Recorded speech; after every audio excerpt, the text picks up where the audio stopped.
Hey guys, how's it going? So this video is a pretty interesting video. This is an unboxing video. I went online and bought some beverages and I'll unbox them for you and then we'll talk more about it. So here we go. I'm unboxing it backwards because the other side has labels of my address and I don't want anyone to know my address, so yeah. Anyway, unbox it. So I bought a few things in here. So one of you guys can see that this is all the stuff I bought. Quite a bit, right? I spent I think $130 on all this stuff. So I bought a bunch of gummies. This gummy was packaged on April 20th. That's hilarious. 4/20/2020. So let's stack them up. It's the second one. I just bought all raspberries because I really like raspberries and they just came in. So I bought a bunch of raspberries. They were about $7.25 each. Not too bad for pricing. I would probably prefer this over the beverages. But yeah, all of them seems to be April 20th, 2020. Bought around 6 of them because I can make a pyramid. Oh, so all the gummies I've ate so far is the last unboxing video of all the gummies, I only have one left from that. Like one container left out of all those containers, so I ate them all. Now here comes the first beverage. House plant from Canopy. This was packaged on, see, do they have a package date? Yes, they do. This was packaged on March 24th, 2020. So, not too far away. I mean, March, it's been like, bless me, sorry, sneezed. Can't edit that out, but this was March 24th, so this was probably 2 months ago, 3 months ago. So I guess when they make it, they store it for a while, and then before they release it. So yeah, this is the first can. This is the second can. This was Tweet. This is Tweet ginger, Bake Street ginger. 2 milligrams, an indica version. This was packaged on March 30th, 2020. And then this is the third can. This is a houndstooth. This is a sativa. This is 2 milligrams for the whole bottle, which is very, very little.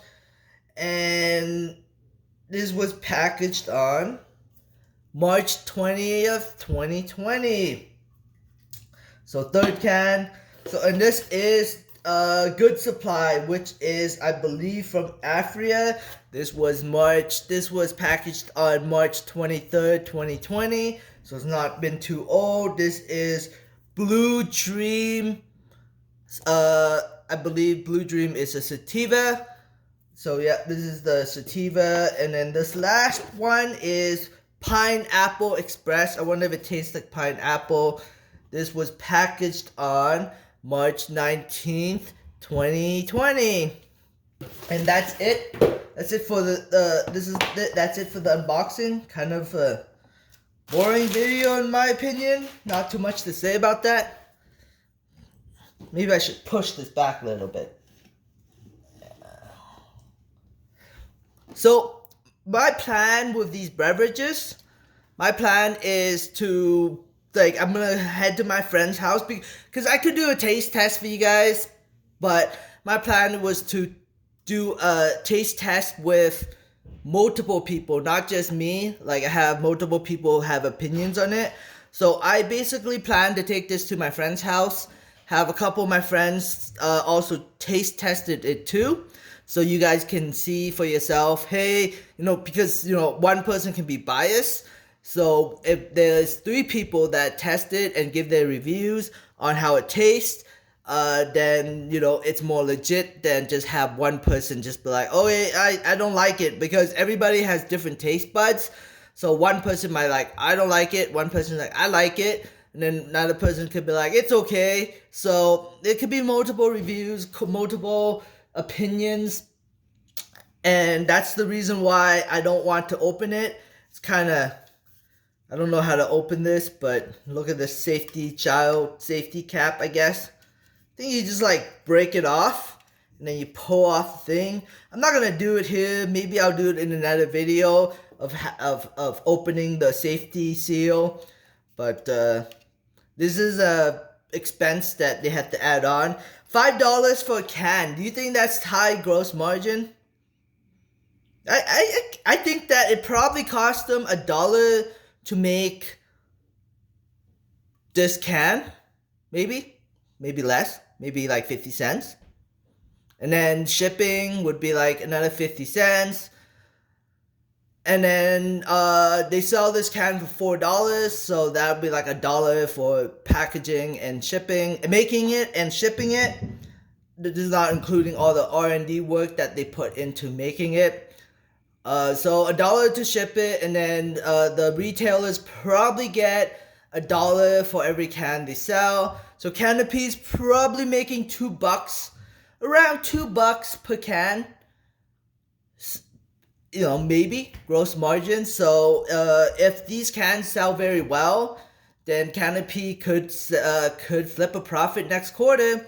But when I look on the online stores for the cans, they seem to sit there for a while. They don't really seem to sell. At first, they were selling like hotcakes, and then they've been slowing down quite dramatically lately. So I wonder, because I saw some videos of Canopy doing these cans, like they were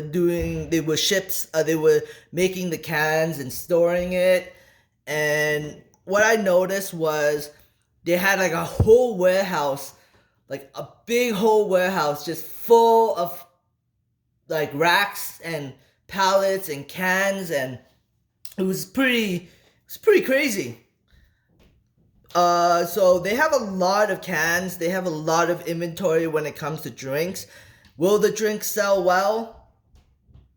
Nobody really knows at the end of the day. I hope so, but it's a tough market for drinks because, you know, if you look at the United States, not a lot of people talk about MJ drinks. Canopy is trying to be bold. They're trying to convert more of the alcohol consumers into MJ consumers, but humans are stubborn. Humans, if they don't like MJ, they'll never try it. If their mindset is, I think MJ is a drug, I'm never gonna drink it, I like my alcohol, I don't like my MJ, they're stubborn. Most people who like alcohol and cigarettes, you know, and are against, like, for example, my friend has a friend who drinks and smokes, and she was telling him that you should stay away from MJ. It's gonna kill your brain cells. It's gonna make you dumber. But then she's an alcohol. Oh, like she's an alcoholism. Like she drinks a lot of alcohol and she smokes a lot of cigarettes. At least according to my friend.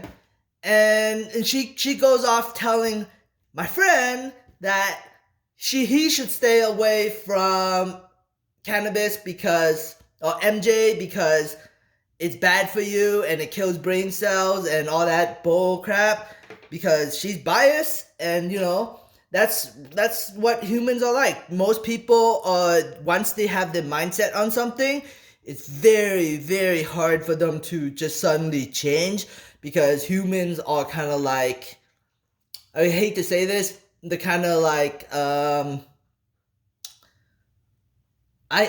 can't even have that word to describe it. What's that word where humans are routine, like they always do the same thing over and over and over and over again, unless something dramatic happens in their life that completely changes them. So yeah, like it's very hard for somebody to just suddenly change unless the entire environment changes and something so dramatic happens in their life that it kind of forces them to change. But besides that, humans are always going to be consistently the same, and people who like MJ, who don't like MJ, will never like MJ, and they will be very stubborn about it. So that's what I see. Like, for example, all of my friend has friends who like alcohol, but they absolutely refuse to try MJ.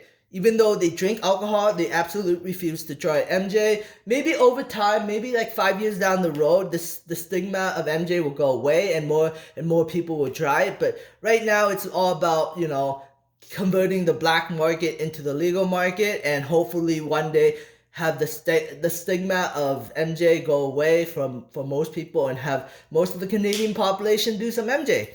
But that's my hope in the future anyways. That's it for my video. Thanks for watching, guys. I hope you enjoyed it. Subscribe for future updates, and have a great day. Bye.